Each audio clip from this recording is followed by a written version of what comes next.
Mark Porridge, and this is what's going to be the world's longest nanotube model. And ever built in the history of mankind. So, if you want to know what a nanotube is, stick around and find out on Walton's World, and you will know. Let them know! Live at Rice University, that part too. All right, stop. As soon as he starts talking, start walking that way. Be going over in your head what you're going to say. That's what I do. But if you mess up, it's okay. Just don't curse.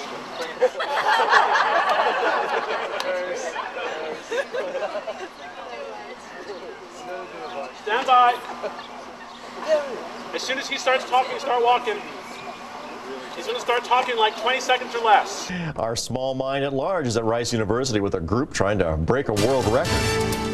Good morning, Houston. We are live at Rice University, and this is what's going to be the world's longest nanotube model. Just look at it in all its beauty. Okay, and if you want to know what a nanotube is, you can find out at Walton's World coming up soon. And this is not a toupee.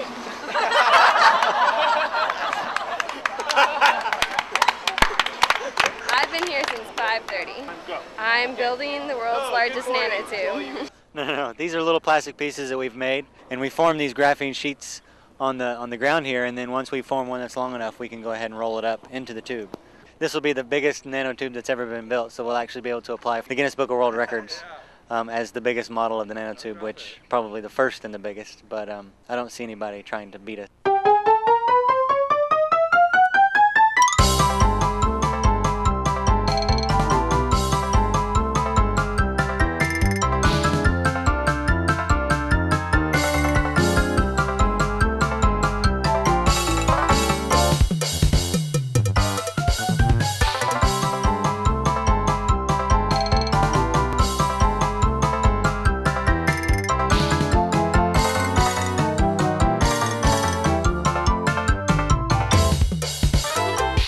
Actually, they're going to be here, I think, later on this afternoon to verify.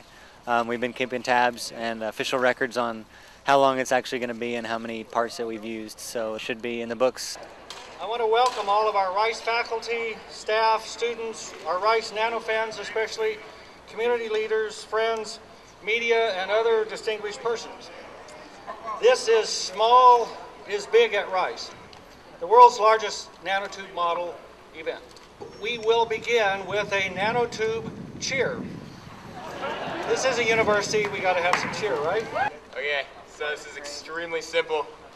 It just sort of goes like this. Rice, nanotube, small is large. It's just sort of continue on like that, same rhythm. Sort of look over the words right now, make sure you sort of got a handle on it. There's one kind of big word, it's sort of hard, it's unfurled. So, anyway, here we go. I'd really like it if you guys would yell with me because otherwise I'm going to look like a fool. All right. Rice, nanotube, small is large. Rice, nanotube, it conducts charge. Rice, nanotube, won't come unfurled. Rice, be a scientist, save the world.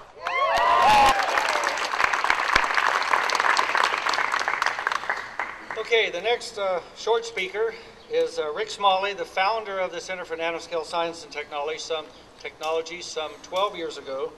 And Rick, along with Robert Curl, Bob is here right there, won the 1996 Nobel Prize in Chemistry for the discovery of the baby brother of the nanotube that we've made. This is the buckyball, and that merited a Nobel Prize in 1996.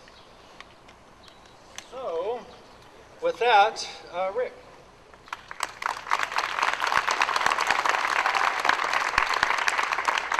Boy, this is supremely silly. I really enjoy it. This turns out to be not just any carbon nanotube.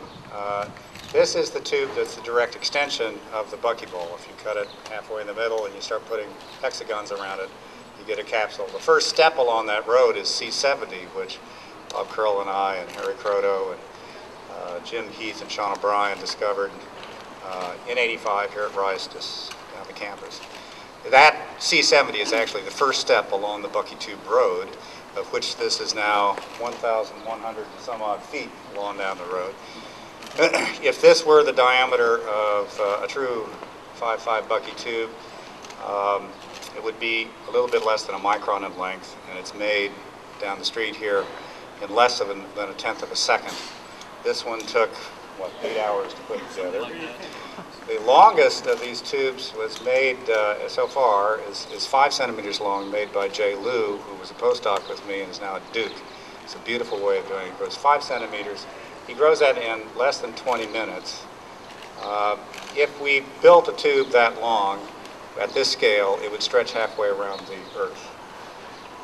One hexagon after another.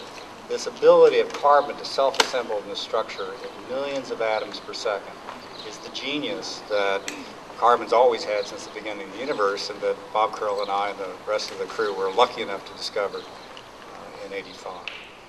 It also turns out to be an armchair tube. And as your cheer states, this conducts charge. In fact, it is for electrons what a single mode optic fiber is for photons. It goes down in a coherent wave packet. And we're convinced this will be the best electrical conductor we'll ever get out of anything. So we have a big project going on right now to make tubes specifically of this geometry and to spin them into wires. And we're confident that'll have a huge effect. In any event, thank you for being at this wonderfully silly event.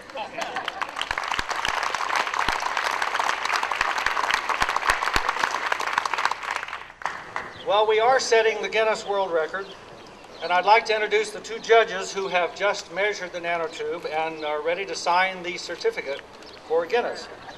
First, the Honorable Lynn N. Hughes, judge of the U.S. District Court, Southern District of Texas, since 1985. Our second judge is astronaut Dr. Tracy Caldwell, a mission specialist from NASA Johnson. And we are very lucky and grateful that she could work us into her very busy schedule as NASA prepares to return the shuttle to space next month. Great. Let me add, it's quite an honor to be here today with you guys. There is a great crowd here today.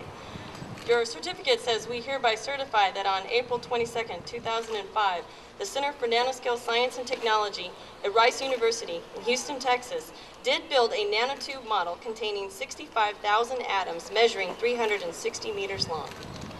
Very good. Congratulations.